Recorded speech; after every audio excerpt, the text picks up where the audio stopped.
Good to see you all here on a Thursday, 2:30, over halfway through the week. How are we feeling? Okay, I got a woo. Thanks. Thanks, Erin. I see you. My name is Nikki Roth. I am a member of the XDS Advisory Committee, and I'm a tech art manager at Meta. And having worked in both tech, big tech, and tech art, this next presentation is one that really resonates with me. So, ladies and gentlemen, it is my pleasure to introduce our next speaker, Yann LeTensorer, Vice President of Technology at Roommate Group. And with an impressive career spanning 30 years, Yann has been a driving force of innovation in the gaming industry. He was a lead programmer for the first two original Rayman games at Ubisoft, co-founded and led Tawak, the studio that created Ghost Recon, and has spearheaded 4 proprietary AAA game engines. So in the next 15 minutes, he will share his insights on reshaping game content creation through modding, generative AI, and external development. Amir, I don't know if you all attended the keynote, the first keynote. He actually had an interesting take on this topic during the Q&A, how it will come down to discoverability, meaning how to sort through all the content that's going to be created. And also then by lowering the barrier of entry to creation, it's going to be interesting to see what slice of creators will actually be able to realize games through modding and GenAI. And so in this session, Yann is going to touch on just that. How can studios empower players as co-creators, and how are external development partners revolutionizing traditional content production pipelines? So, without further ado, please join me in welcoming Yann to the stage.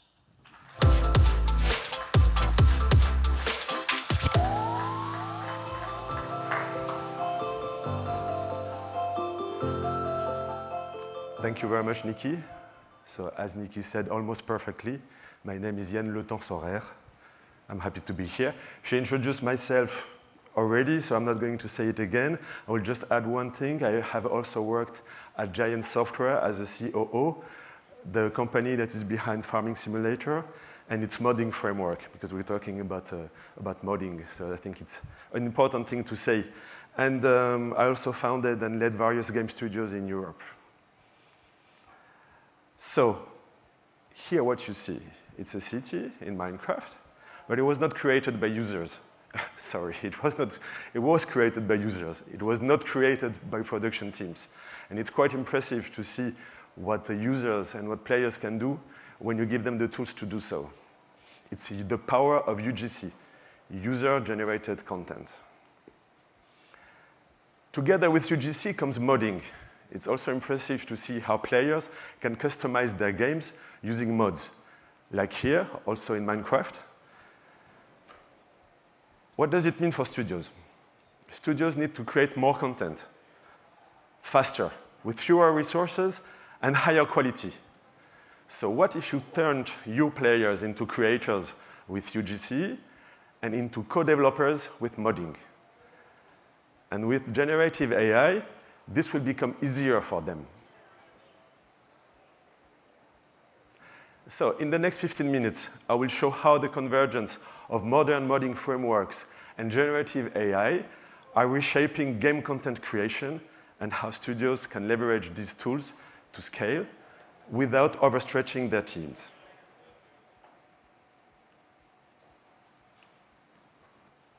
The demand for game content is exploding, and nowhere is that clearer than in Minecraft. Just look at the numbers. In the past 6 years, the number of available mods grew from 50,000 to over 250,000. And downloads surged from 5 billion to 50 billion. 95% of those mods are free, created by players, created by users, by modders. That kind of scale simply isn't achievable through internal studio teams alone. Also, live service games constantly demand new content, but traditional pipelines are too slow and too expensive. Studios can't just keep hiring more developers to keep up. It's not sustainable. Something has to change. Okay, so what has to change? Something has to change. let's first talk about modding. How has it evolved over the last 25 years? Modding, 20 years ago, back in the early 2000s, was a completely different world. It was grassroots, technical, and community-driven. Most mods were made by hobbyists with little or no studio support. You had to dig into game files, use third-party tools, and distribute your work manually through forums. It was powerful, but fragmented and hard to scale. Things began to shift around 2004 to 2007, when games like Half-Life 2 and Oblivion brought robust toolkits and SDKs for the PC. That's when modding really became a creative ecosystem. And for the first time, modding communities started influencing game design at scale. A major leap came in 2016. Bethesda launched official mod support on consoles for Skyrim and Fallout 4. And interestingly, at that time, we, Giant Software, with Farming Simulator 17, we beat them to console with curated support on PlayStation 4.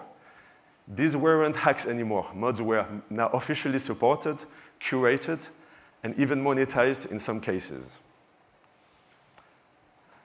Fast forward to today, and we're in a whole new era. Platforms like UEFN, Roblox Studio, Bethesda's Creation Kit have turned modding into studio-supported ecosystems. Soon, with generative AI, players will go beyond and generate assets, dialogue, game logic using simple prompts. And this will happen right inside the game itself. Modding isn't just about post-launch content anymore. It's embedded directly into live games, helping keep experiences fresh, personalized, and endlessly replayable. So here's the key message. Modding frameworks let studios control the sandbox, while players build the toys. Studios set the boundaries, but within those boundaries, players can create remix and expand the game world in ways no internal content team could match alone. As I said before, something has to change. Modding is one thing, okay, but another thing, and it will not surprise you, it's generative AI. Generative AI has made huge steps forward in the last 5 years, and it's starting to be present in games and game development pipelines. But what can it do?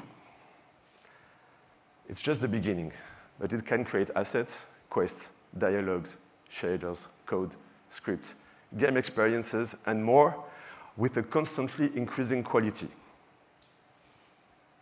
It transforms content creation from manual production into assisted creativity. It's only the beginning, but let's see some examples how generative AI is reaching players directly inside games. We're seeing a wave of games where players use natural language prompts to create content in real time. One example is AI Dungeon. It's a fully AI-driven text adventure. Players just type anything. I walk into a cave. I fight a dragon. And the game generates story, dialogue, and branching consequences instantly. It's a game that writes itself around you. Then we have another example, AI Roguelite, presenting themselves as the world's first fully AI-generated RPG. It's a game where you can type prompts during your run, like spawn a fire sword, or add a boss here, and the game generates those elements live.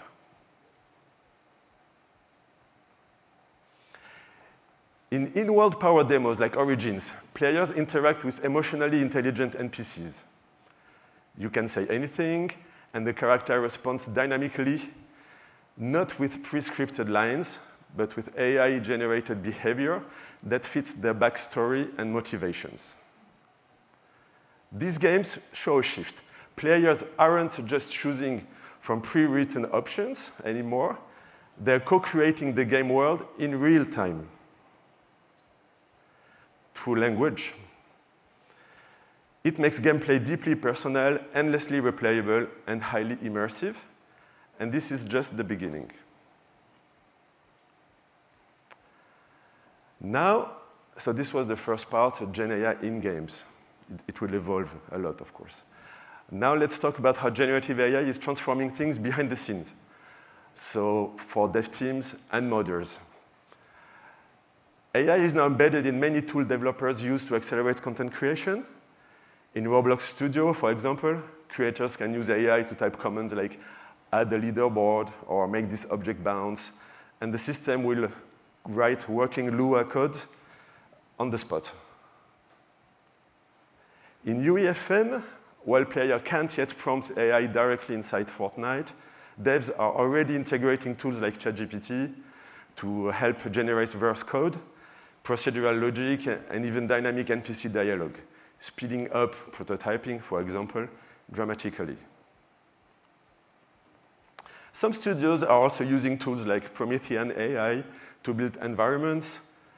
A level designer might say, add a destroyed sci-fi corridor here, and the world assembles it using the right assets, freeing teams from repetitive placement work.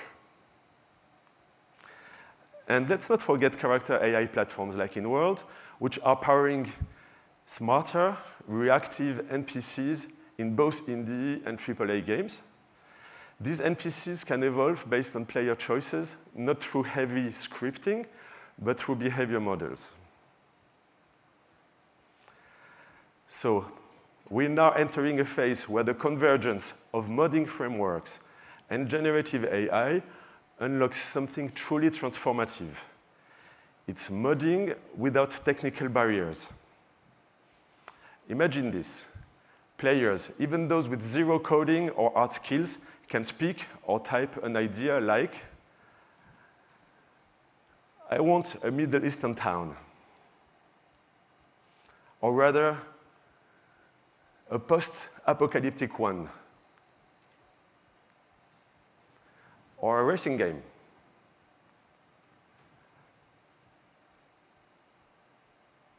A racing deathmatch. Dogfighting.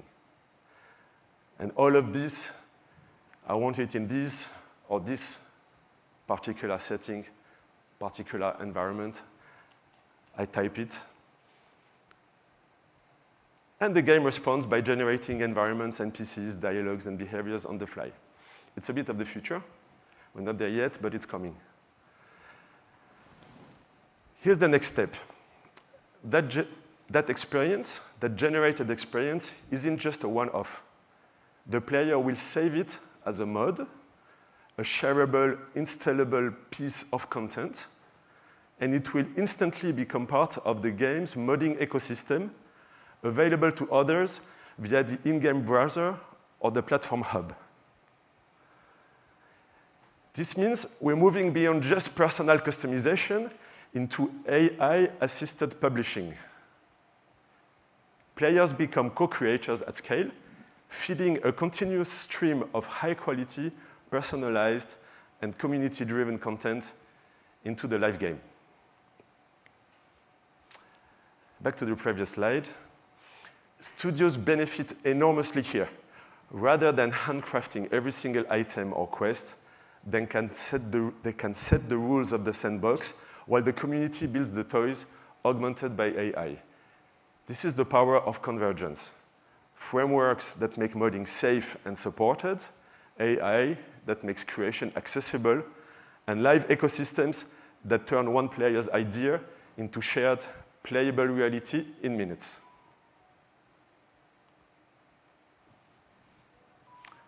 Okay, so now, what is the studio adoption strategy? First, most studios start by identifying where AI and modding can ease pressure, often in areas like environment dressing, NPC behaviors, or side content that traditionally eats up time and budget. These are great pilot zones. Next, it's about choosing the right integration model. Some teams embed AI tools directly into proprietary engines. Other works with external partners to build plugins or interface generative tools with their engine.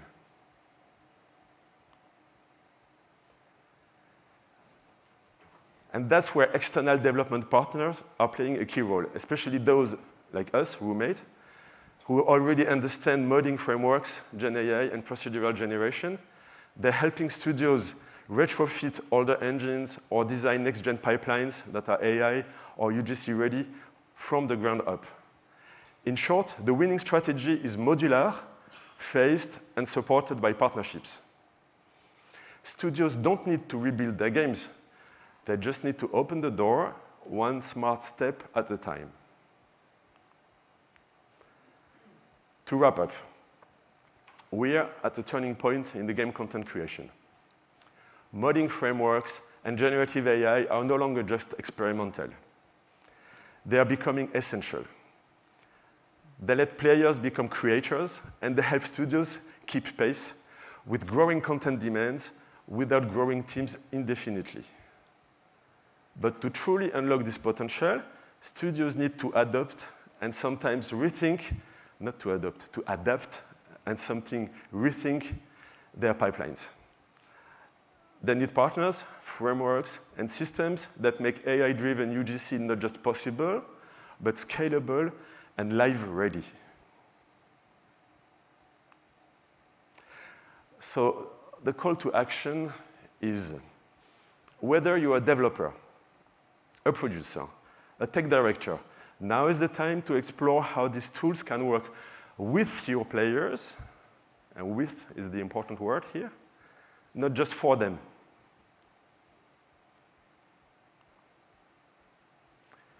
Let's build games that grow, evolve, and surprise us together. Thank you.